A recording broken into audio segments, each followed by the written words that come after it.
All right, hey everybody, welcome back to the channel. This is Rob here at Smirking Gun Reviews, and yeah, I talked about last week. I don't know if anybody's, nobody's on here, but something to peruse later. This is the Monday live stream on Sunday. I'm doing it today as kind of a preview, just to kind of see and get a flow for it, and just so that I can start feeling like what a live stream would be like. So right now, even though I'm talking to no one, I'm practicing like I'm talking to 20,000 people. Kind of like how I felt yesterday. So we're going to be talking about a bunch of stuff, and if anybody does join in, yeah, I'll be free. Feel free to give me any questions that you have, and I'll answer them. But right now we're going to be talking about all the things that have been going on with me. And I know I told everybody I was going to try to make some C2E2 videos, but once I got there, things kind of went differently. So let's just jump into C2E2. So 2019 in Chicago, never been to a con before. And wow, I've never seen that many people in one place in a long time. I haven't been anywhere in a long time, so it's kind of just crazy to go anywhere. And yeah, like getting on the train. I mean, I was up at like 4 in the morning. I left my house at about 5. Hey, how's it going, Tristan? Just talking about C2E2 and other stuff. So anyway, the train ride, yeah, I got on the train at like 7:25 because I missed the first train out because I couldn't find the frickin' train station at 6:30 in the morning. And the train was, well, it was like 6 o'clock in the morning, and I'm out in Elburn, Illinois, trying to find the train station, which I went to a gas station nearby. Okay, I was close, but I hadn't been there in a while, and I was close to it, and I go to this gas station, right? And I asked the kid inside the gas station, where's the Elburn train station? And he just looks at me like, what am I talking about? What am I talking about? And I'm like, the big train station in Elburn, the place where you are. And he just looks at me like, I don't know. I'm like, okay, fine. Fuck it. Maybe this kid literally doesn't know where the big ass train station is in the town that he works in. Maybe he doesn't work there. Maybe he works in, I don't know. But I'm driving around and I'm still not finding this place. I see the train tracks. I'm looking down the road. I still can't find the freaking road to get in there. And I'm getting frustrated. I go to another gas station. It's, again, like pretty close to the place. And I say, where is the train station? And he goes, I don't know. Make right. There's train tracks there. I'm like, 2 people in a row. 2 people in this town don't know where the big ass train station is. I finally found it. I had to go around and around. I felt like I was going to a freaking airport and not in some train station in the middle of BF, Illinois. So I missed the first train because I'm driving around all over the place, and I still don't believe. Hey, yeah, hey, fan of everything. Cool that you went to the convention. Hopefully I get my tickets for Star Wars Celebration. Yeah, I was thinking about going to that too, but I don't know. After going to C2E2 and seeing what it's all about, I don't know how much in the conventions I'm actually going to be. But we'll get to that as I'm talking about it. So I finally get on the train and I throw on some Cure. I was listening to the Cure Disintegration, and I was having a good old time on the train, and got outside, and the shuttle bus comes and it's jam-packed. They couldn't even take us, like all of us, but I snuck in because I was just, at that point I was kind of in like fuck it mode. Like, I'm getting on this shuttle bus. I'm not standing here on the corner in Chicago for nobody. Speaking of which, I haven't been to Chicago in a while, and I live there. I've lived in Illinois like a long time, but I have not gone into Chicago in years.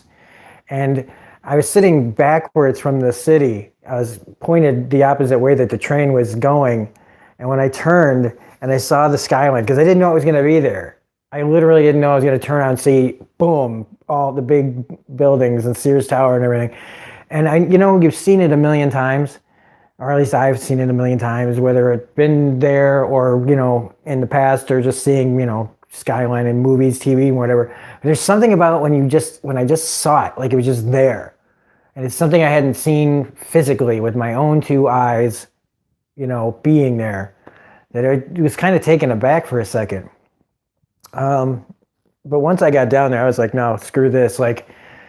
So I sat next to somebody who was also their first time, but it was their second day. And I got, some kind of like tips about what to do when you go to a con from her. If she, if somehow anybody sees this, if she sees this, hey, I'm that guy on the bus that didn't know anything about C2E2. And I really appreciate all the little tips and things you gave to me, because I didn't exchange names because I'm a shy person, and even getting the words out, doing this, the only way I can do is because there's no one around to, I don't think anybody's listening to me right now, so I can say whatever I want, like I'm talking to the wall. But I really appreciated that person's help. Once I got in there, I could not fucking believe how many people were there. I mean, just to get in, I felt like we were being led to the slaughter. Like we were being just cordoned off by people, squeezed up. You stand here, you stand there, go with it. And I felt like I was going to my death a little bit. Like we were all going to get into the convention center, the doors were going to close, and they were going to hit us with the gas. I'm not trying to be glib about it, it just was kind of crazy, just seeing that many people. And like I said, I have not been in a crowd like that in forever. And it was very hard, anxiety-wise for a little bit. Like I wasn't overwhelmed by what I was seeing. There was just this pressure of people around me that, even though we were all kind of moving really fluidly, it just was a lot. It was a lot. And I had to get used to cosplaying people like really quick, because it was everywhere. And I got used to it pretty quickly, and there was some really cool stuff. It humbled me in a way, because, when I grew up being a nerd and into nerdy things, it was, you were outcasts. And now I had to wait, till the 2000s for nerd culture. I don't even like calling it that. It's like calling music, like alternative music, like the alternative channel. Like it's all just music. You can call different styles. Like nobody wants to call jazz blues, but you know what I mean? Anyway. So it just felt like, I don't know. I had to get used to it really quickly. But yeah, there was some really cool stuff, and there was a lot. If I would say there was one costume more than any costume there, it was Captain America. I couldn't believe how many Captain Americas there were in varying degrees, how many people with shields on, how many people with full Cap outfits. I mean, it was Cap everywhere. There was a lot of cool, unique people. They could stand out, but there were enough Captain Americas there. I was just kind of floored. I don't think I saw maybe one Tony Stark, one Iron Man. I think I saw like one Thor. I didn't see like any Hulks. I saw a few Deadpools. And then it was just a random plethora of people. I saw Jubilee. I saw 1980s, 1970s Dazzler from the X-Men. I mean, I saw a full-on Gambit. That was pretty cool. Just anything you could practically think of, it was there. But Cap was like represented more than I think anything else there. I didn't even really see any Batman or Supermans. It's kind of weird. Saw a bunch of Flashes though, but that's whatever. I don't care. I like the Flash. It's just I'm making it sound like I don't. But once I got there, I quickly just knew that I needed to figure out where I needed to go first. Like, what was my first thing? And my first thing was to see Ming-Na Wen. And when I finally figured out where the autograph area was, I saw the line, and I knew her thing started at 11. And once I saw that line, I was like, well, this is C2E2 then, because I realized right away that, and this is my own ignorance, is that it's just a great big place to buy shit. I thought that there was going to be, I I don't know. I don't know. I guess I kind of knew that that's the way it was, but seeing it on that level, that scope, it was just like a nerd garage sale with celebrities. Like it, like don't get me wrong, it's a lot of cool stuff.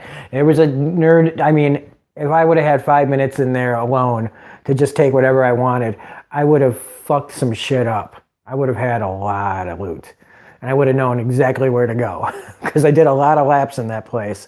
Um, and it wasn't as big as I thought.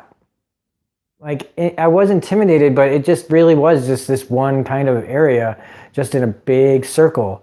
I know there was some other little things that you could go to or whatever, but it really wasn't all that daunting, except trying to sometimes find a booth.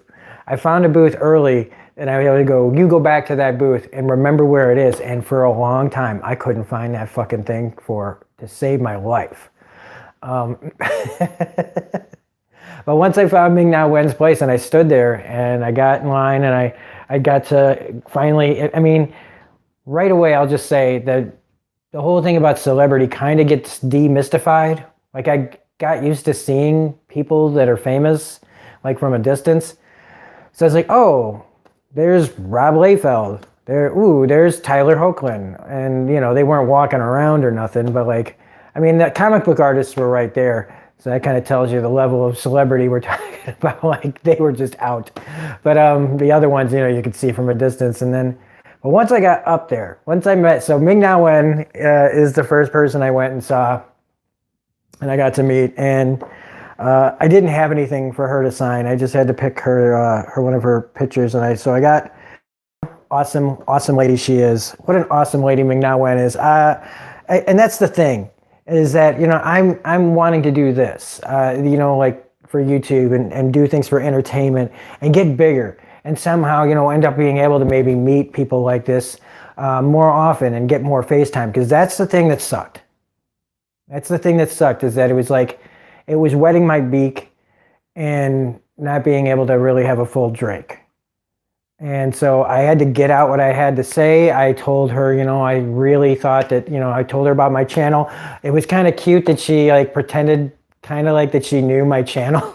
It was really funny actually, because I go, yeah, I review these, I've been rewatching and reviewing all the seasons. And she's like, oh yeah, what channel? And I said, I couldn't believe I'm telling Ming Na Wen my channel. I was like, yeah, Smirking Gun Reviews. And she goes, oh yeah. And I'm like, lady, there's no way you know about my channel, but I love that you're pretending that you do. Because I mean, I've got 560 subscribers, and I just like, no way. Like, there's no way you know who I am. But it was great, and I imagine she has to do a lot of that. All of them have to do a little shining on of what's going on at the events. But she was really great. I mean, she was such a sweet lady. She told me to take some candy. She had like a candy dish, and I grabbed some like gummy bears that are still in my bag right now. But just, I mean, really, really cool. And I really wished, because Tyler Hoechlin was right next to her, and I forgot he was going to be there. And I just watched Road to Perdition with my dad the other day, and I'm like, son of a bitch. I really wished I could have gotten in his line, because I know that he's Superman on Supergirl. And here's another thing. Everybody's short. Every one of these people is short except for Martin Starr. He seemed to be the only real, him and John Francis Daly, both from Freaks and Geeks, seem to be the tallest people there as far as the celebrity panel goes, because they were all like, but everybody else was like either my height, like Tyler Hoechlin was right a couple inches taller than me. But it's just hilarious that this is Superman on Supergirl, this guy who's about 5'8". And I was like, yes. I mean, he looks like a young, less cocky Tom Cruise. So after her, I started wandering around the comics area because I wanted to find Arthur Adams. I wanted to find Ryan Otley, some of the places I wanted to scope out. And while I was doing all that, finally just kind of walking around, I saw that Martin Starr's line was still going. at this point, a lot of these guys had kind of moved on, went to a panel or to photo ops or whatever. But Martin Starr was still there. And if you don't know who Martin Starr is, he's from Freaks and Geeks, Knocked Up, Silicon Valley, Spider-Man Homecoming, Good Old Fashioned Orgy. I could keep going forever about what Martin Starr has been in. Oops, sorry. And even though I didn't go there with the intention of seeing him, because I kind of put it out of my mind that I couldn't see everybody.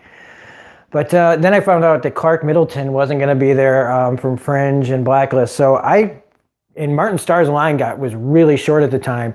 And so I ran in there, and Martin Starr, they were playing Beastie Boys at his booth, and I was wearing my Sabotage t-shirt. So it was really cool. I walked up to him and got to meet him, and he's just really cool too. And he was the one that I actually, we got to talking for just longer than other people, because it didn't seem like he was in a hurry to go anywhere else really at that moment. So I got to talk to him about, how I really like the shows that he's on, and most of the time whenever he's in, I kind of gravitate towards his character a lot, because it's kind of true. He usually plays the same kind of character, but to varying degrees. Guilfoyle was way different than the teacher on Spider-Man, but there's always kind of some kind of dry under sarcasm wit to him. And so I talked to him about that, and I said, everything but Spider-Man Homecoming, I think. And he goes, he laughed, because I was basically saying, well, you're in Spider-Man Homecoming, you weren't the character that I gravitated towards. But he asked me who I did gravitate towards, and I said Michael Keaton, because is Michael Keaton, and he's the Vulture. And I was like, well, Tom Holland already proved that he was a good Spider-Man in Civil War. So, I knew he was going to be a good Spider-Man in Homecoming, but Michael Keaton really was the standout here, because, again, the villains that people say aren't that great in the MCU, Michael Keaton is Michael Keaton. If you get Keaton to do anything, he's going to make it good. So we talked about that for a minute, but we also talked about how I really like his character Guilfoyle on Silicon Valley, and that I was trying really hard not to freak out. Because he's like, how are you doing, man? I'm like, I'm doing all right. I'm trying really hard not to freak out. And he's like, oh, again, kind of shining me on, but, saying, you wouldn't know. And that is what I'm talking about. There was this little hint of underlying sarcasm, like, yeah, you're not, but really he knew that I was really on the verge of having a nervous breakdown. But he signed my thing, and this is, if you don't know who Martin Starr is, that's Martin Starr right here.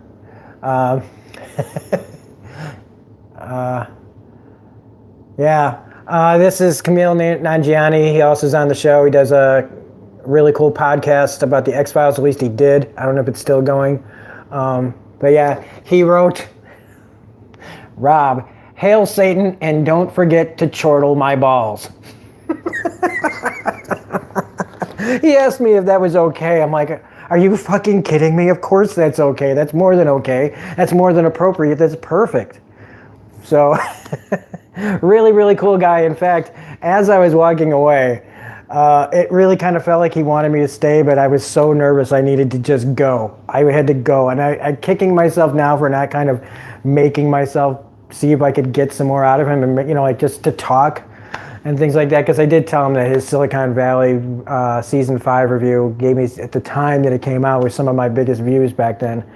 And so I'm thinking, after I'm done talking to him, I have to wait till 3:40 to get into Clark Gregg's line.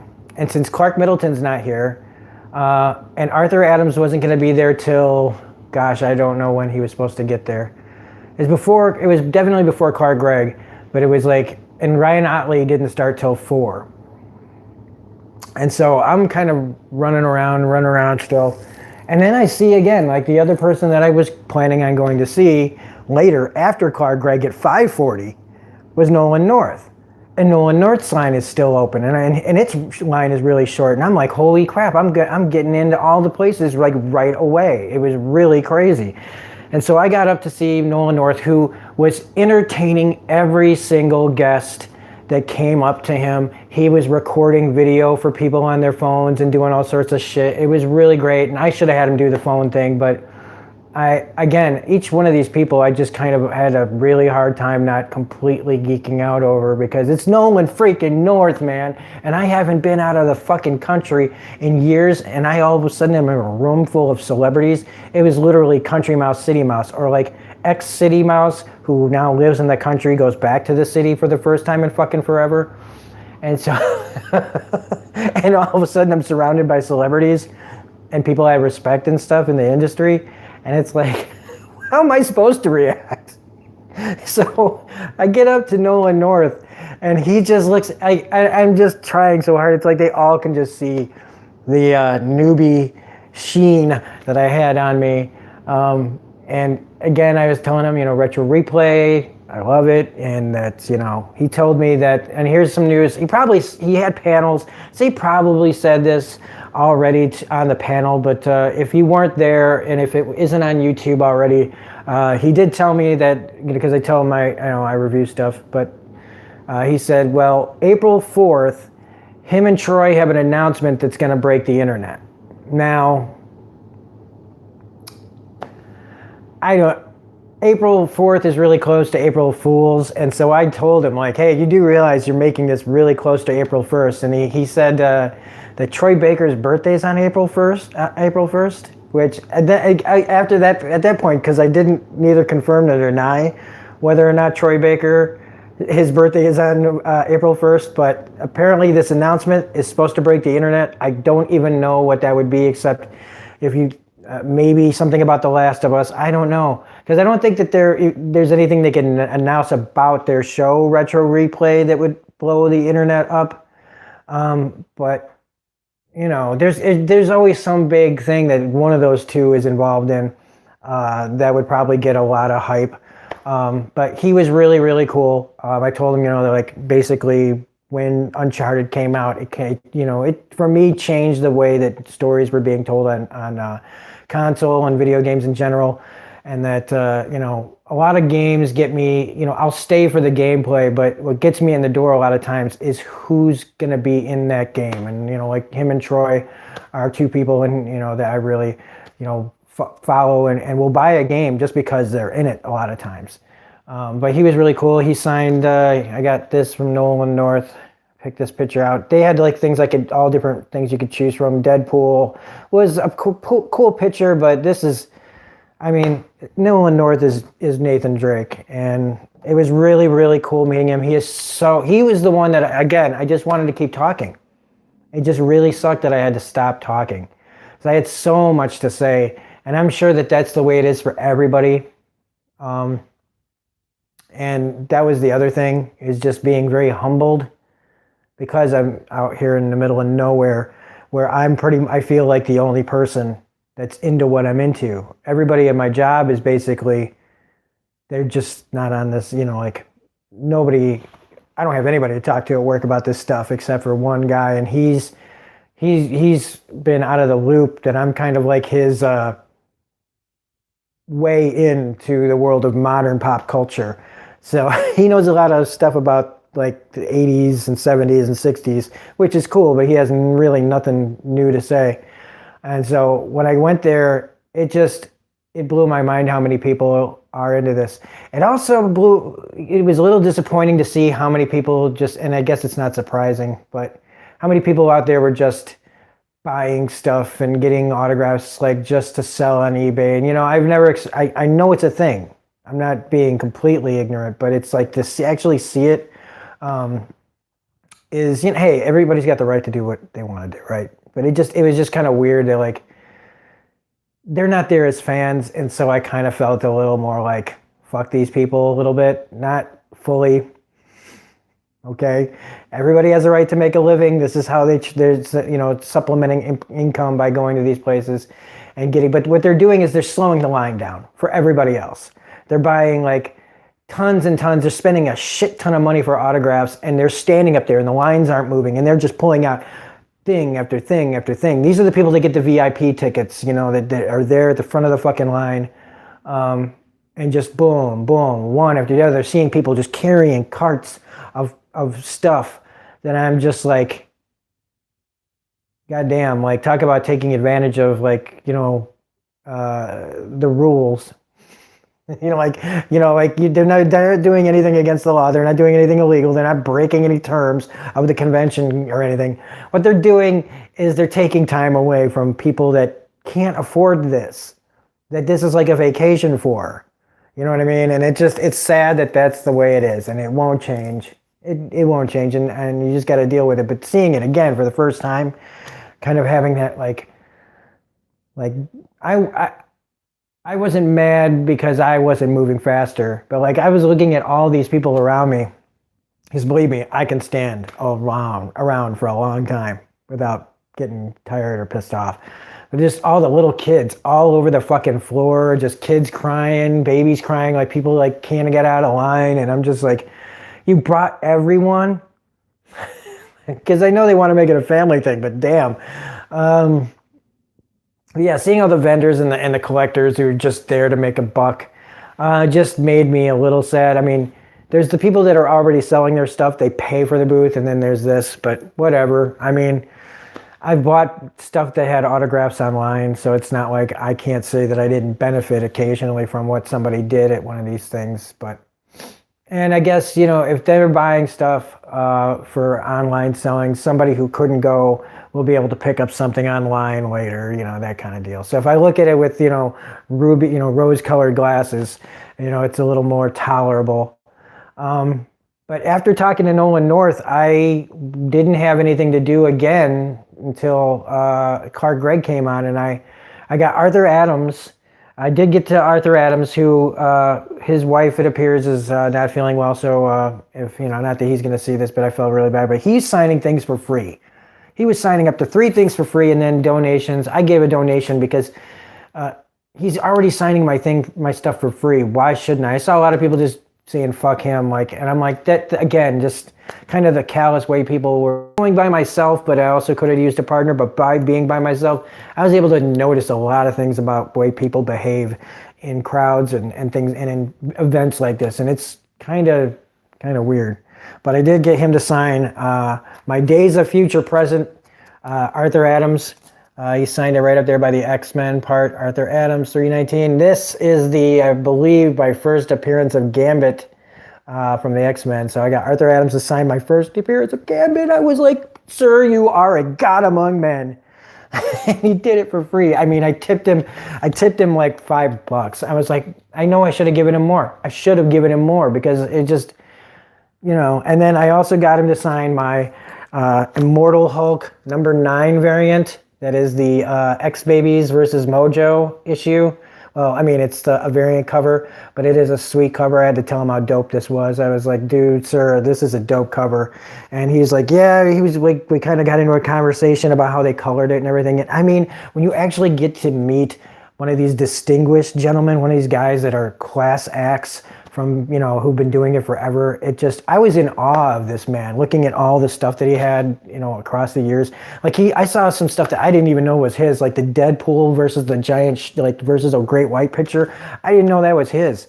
So I was learning a lot about that stuff. But I ended up having to skip Ryan Otley because Clark Gregg's line was starting to form already. And so I had to get into that line.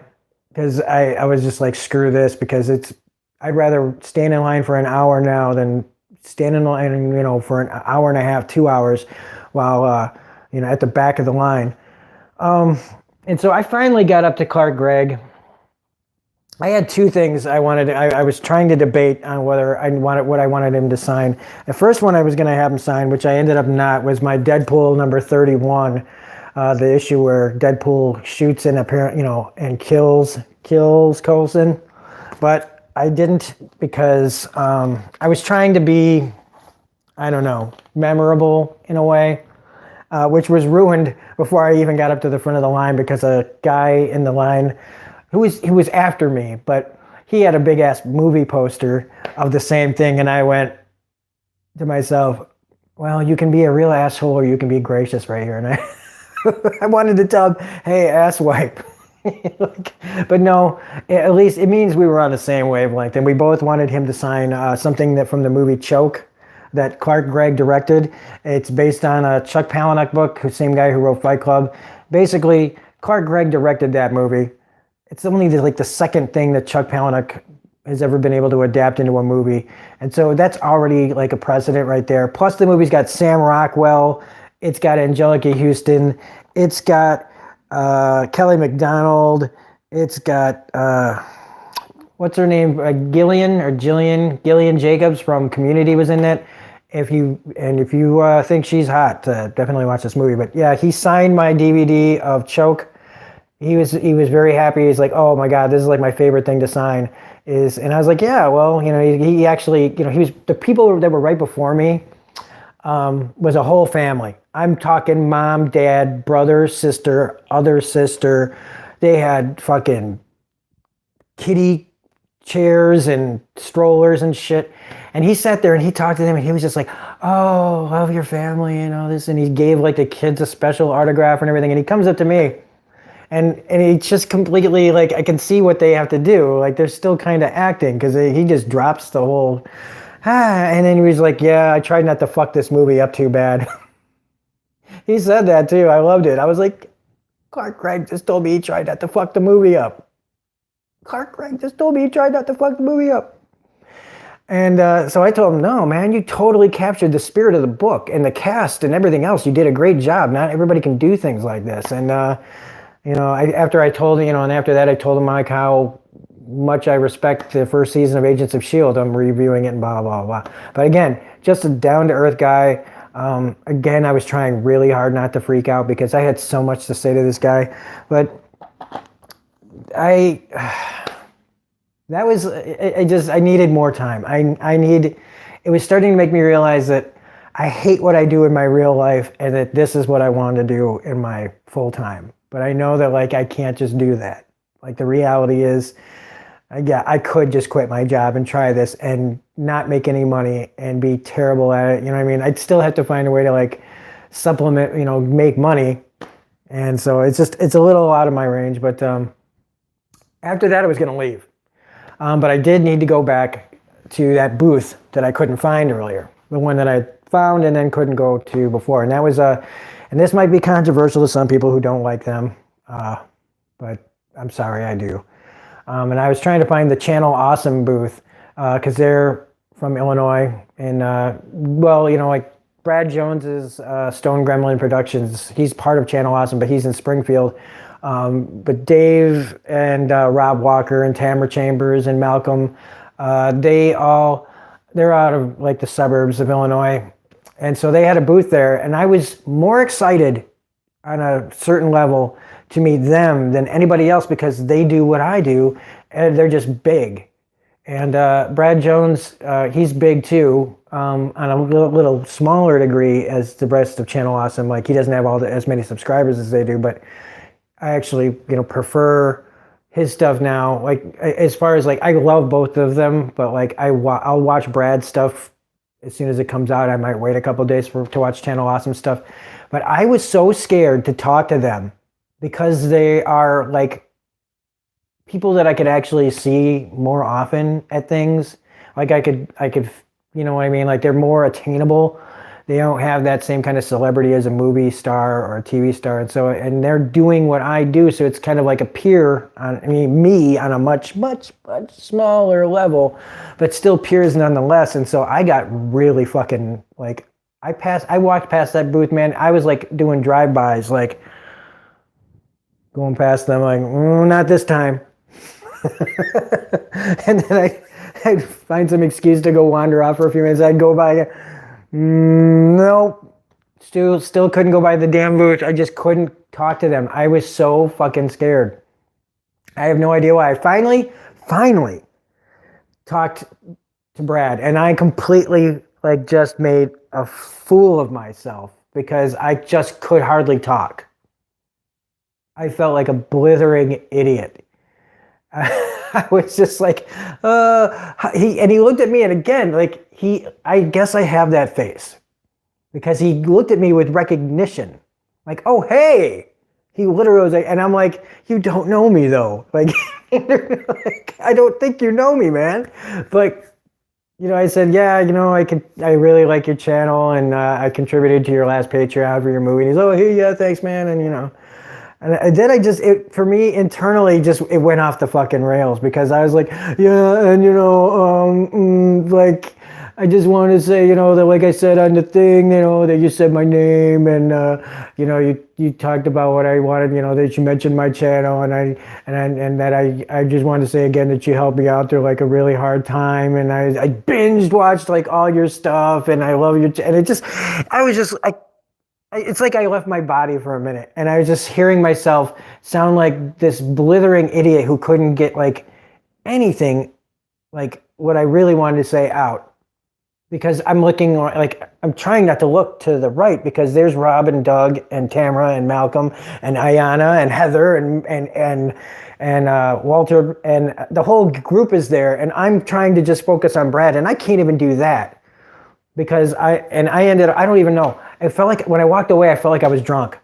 Like I just woke up from like a blackout. Like I blacked fucking out. I remember saying a bunch of things that I really wish would have come out differently.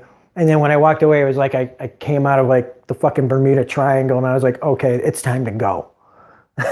Because I remember saying something to him along the lines of, I'm really tired and I just want to go home. But I really could have stood there for a long time, but I just like, he wasn't saying anything. He was just letting me talk and I was shaking his hand and I just kind of took off. And I told him that I talked to another YouTuber. And again, if you haven't checked out his channel, The Real Geno, ReelGeno. He has a great channel. And he and I have been talking a little bit about maybe collaborating on something, and I told Brad that because they know each other. Occasionally, he'll do something with Brad Jones on his channel for like midnight screenings, or maybe be a part of a live stream and stuff. So they know each other. See, it's like there's connections here too, and that was the other thing that was freaking me out. It's like I've talked to Gino, online, but like still, it's a conversation. And he knows Brad and Brad knows Doug and they all know each other and it kind of freaked me out to how close that I would be to like actually having conversations, and maybe these people would be people that I would talk to later at other things, and if I got bigger maybe that I would know them and they could help me out. And I was just like, it was too much. I was, by the time I walked away, and like I said, I was like blackout, felt like drunk. I felt like I was just like kind of like, what just happened to me? And I wandered around, even though I was like, it's time to go. And I wandered around pretending that I was going to buy something. I went to a bunch of t-shirts, and comic booths and everything. And there was a ton of so much cool stuff. There was so much cool stuff there, and I couldn't buy any of it because the ATMs there, here, I tell us, the ATMs wouldn't take my card. My work card that I have, it's like basically, a prepaid card. They give me all of my money on this card. I can go to Walmart and buy stuff. I can take cash out. I can buy stuff from Amazon, eBay, other comic books. I can go and buy it anywhere. But use a fucking ATM or a Redbox, nope. Can't do that. So I had plenty of money in the bank to take out, but it wouldn't let me access any of it. And I was down to like almost nothing. And, considering what I walked in with. And I just kind of slowly, just quietly walked out. And eventually got back on the shuttle and back home. And if I woke up the next, today, and it just kind of feeling like, here I've got all these like, I have like proof that I was there. I have the proof. I have Clark Gregg's signature. I have Arthur Adams' signature. I met Nolan North. I know I did. And I even got told to hail Satan by Martin Starr and to chortle his balls. So I know it happened. But man, I was like, I don't know. And that's why I'm making this video now, because there's just so much flying around in my head afterwards that I had to get it out. And I know I was supposed to talk about this and make videos, but this is probably better. But after it's all said and done and everybody's on the train and talking about what they did and everything, and everybody's, trying to come down from that high, I don't know, like I'll go again, but now that I know what I'm getting into, I probably will go more than one day. And so I can spread it out and maybe not go as long you know, is like just be there for the things that I want to be there for.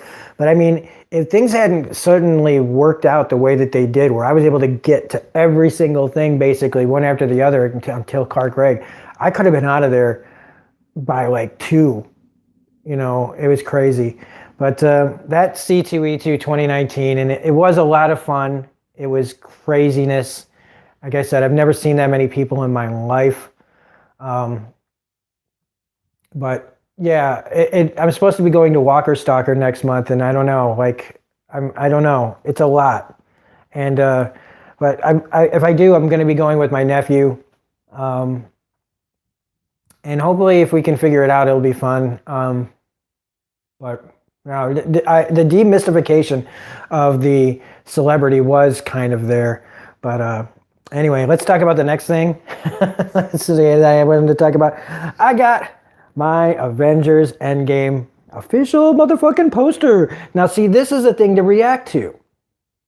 Okay, this is how to react to that. Oh, this is fucking badass because it's attainable and it's right here, and it's not something that you can question. What oh my God, is there an Easter egg on here? Let's rip this whole poster apart and find out. But no, I don't know where I'm going to hang it yet because I want it to be very visible. But yeah, it is dope as hell.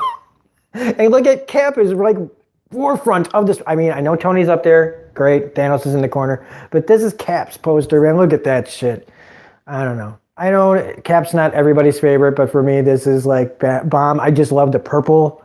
I love that it's kind of like, and that might be the Easter egg, because what color gemstone of the Infinity Gauntlet is that, And, but I don't know. Really, really cool. Got to figure out where to hang it. But yeah, what's next?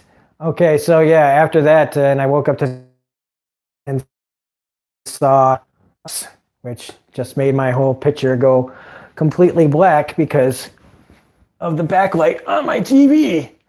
So yeah, I have not, before I start talking about us though, I want to talk about something that has to do kind of with us.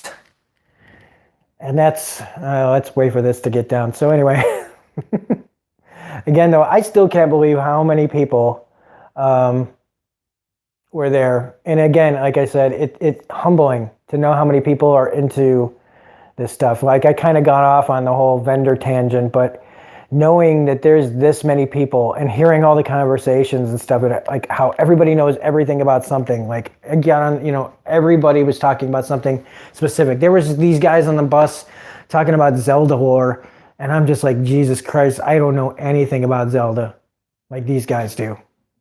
You know what I mean? Like I was just hearing stuff that I just like. There's a niche for everything. This is the time of the fan. But anyway, I'm done with trailers. If I've already seen the trailer up till now, I'll watch it because it's already been ruined for me. But I think I'm done with trailers. I think I'm done for the most part. I think I'll still watch a Star Wars trailer because I just won't be able to help myself. But for anything else, I just think I'm done because there's just too much story already in those trailers. And not just that, but on YouTube later on, it's just, I'm getting sick and tired of being flooded with trailer reactions by people crying. And I draw the line at that. All right. I just draw the line at that because it just makes me feel like people don't realize that these aren't real people. I get upset when things happen in movies too. Like if somebody dies or whatever, I can get mad, but I'm not fucking crying. I'm not screaming. Like they aren't the Beatles, but I don't know. Everybody has a right to react the way they want, but my reaction is stop reacting so hard.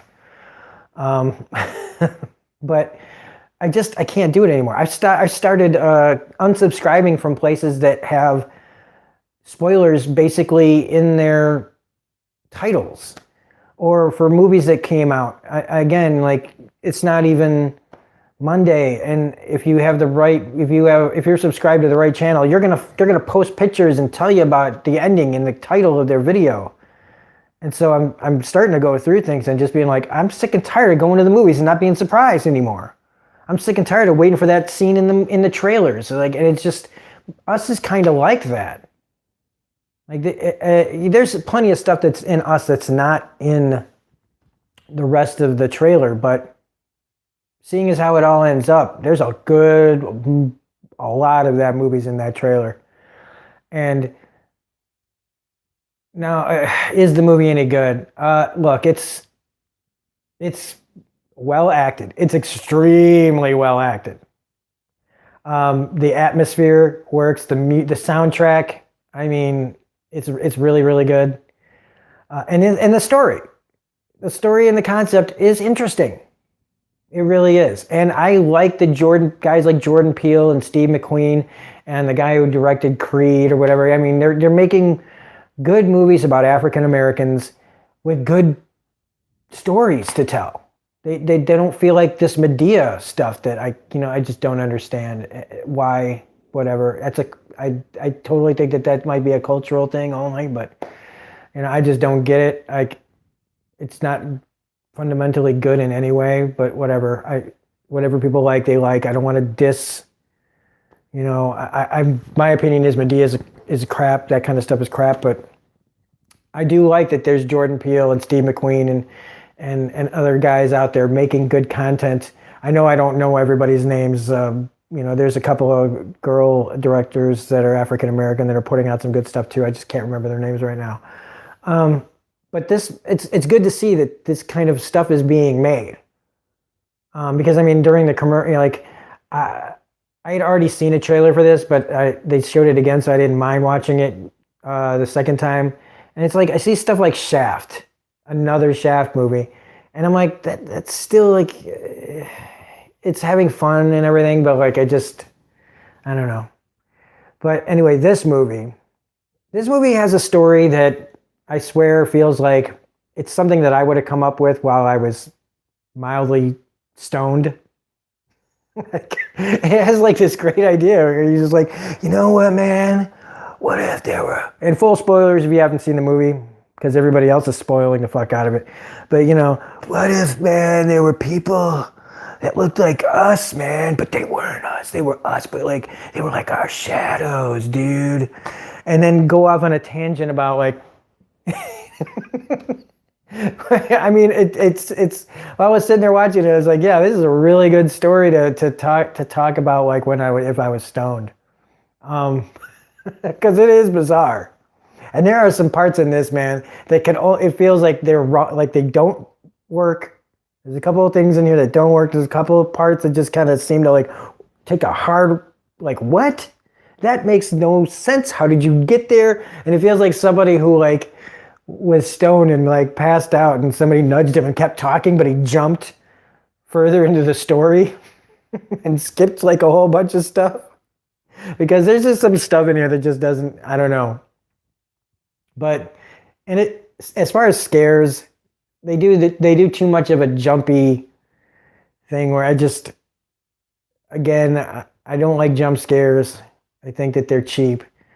And so and there's legit like things are happening. It's not just a jump scare, but they always set up like they're going to be a jump scare. And so I kind of react like they're jump scares. Well, like I said, there's a few things in here, especially near the end of the movie, that just don't make sense. Especially where they're talking about and I don't want to, if you haven't seen the movie, don't listen to this stuff. Just come back in like 30 seconds. But like this experiment that they say they were abandoned, right? But like, how do they get clothes? How do they get the exact, like the Michael Jackson's Thriller shirt? Where the hell did their clothes come from?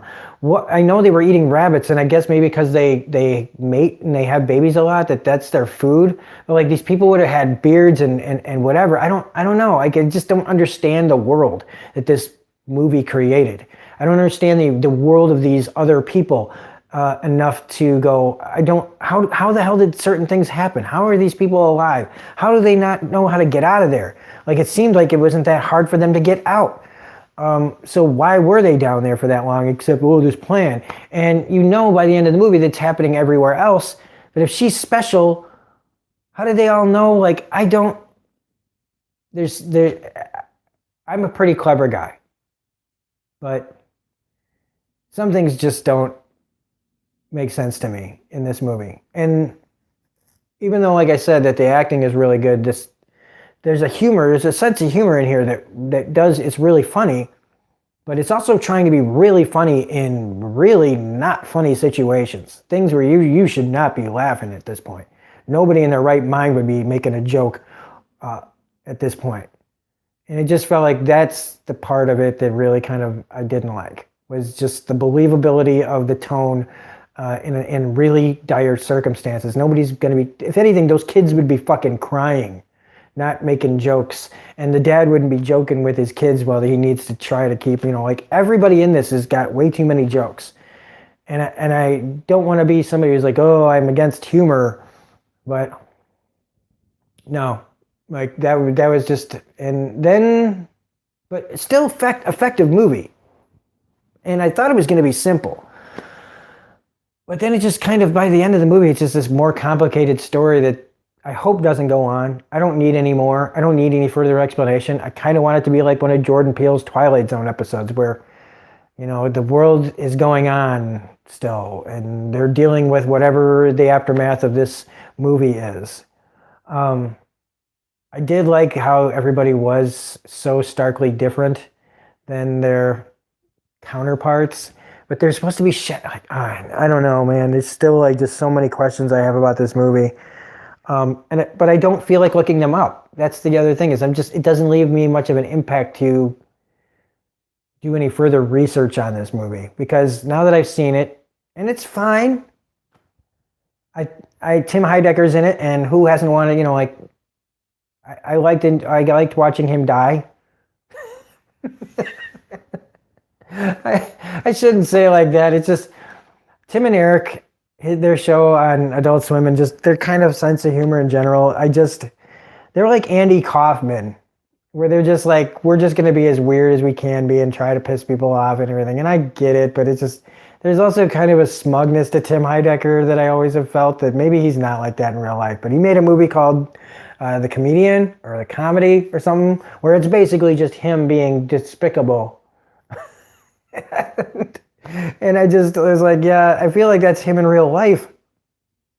Or it's one of the best performances, like, that you just completely think of one person because he always is that way. But I didn't mind seeing Tim Heidecker die in this movie. And Elizabeth Moss, like, just kind of she's just there to be this person. I don't know. Usually I would expect her to get more, but she does get to do something in this, just not much. But otherwise, Us is probably going to make a bunch of money, and I do love its style and everything, but in the end, after it was all over, I was just up and out of my chair and out the door. And it'll be something that I'll watch again, and I do want to watch again. I'm not at the theater, but when it comes out on Blu-ray, I'll watch it again and see. A lot of times it takes 2 viewings of something for me to fully grasp. So a lot of times, like a review, like after Captain Marvel, I made my review for that, and then it's kind of like I wanted to make a second review after the second time I saw it, which was like, I liked it okay, it was good, it's fine. But the second time I saw it, I fucking loved it. Even though people are saying it's boring and other things, I dug it. I just dug it. I don't know. I mean, it's not a perfect movie, but I would have changed my review a little bit if I had made it after the second viewing. But Us is not something I need to see again. Scissors, like, people are making a big deal about the scissors. I kept waiting them to be a big deal. And there's a threat that the scissors have, like, but it's still, by the end of it, I just wasn't that scared of it. I didn't see, like, there was no major payoff for the scissors to me. It just, except, no, not even then. They just, yeah, they're always like there to be kind of menacing, but like there's never like, there's a point where Elizabeth Moss puts it up to her head, and I thought, oh, okay, this is gonna be it. She's gonna shove those fucking scissors right into her head, and she does it, and I'm like, okay, not that I, like, and then there's somebody that kind of, that gets stabbed with the scissors, but it's the shot is from a distance, and you don't see where she got stabbed, so it's like kind of like, yeah, but I mean, looking at the picture of these scissors, yeah, that's intimidating. It is intimidating, but they don't really do as much. And I thought that the characters themselves of the other version of these people, that's just scary enough. They were scary enough. And that kid with the mask and the half burned face, and and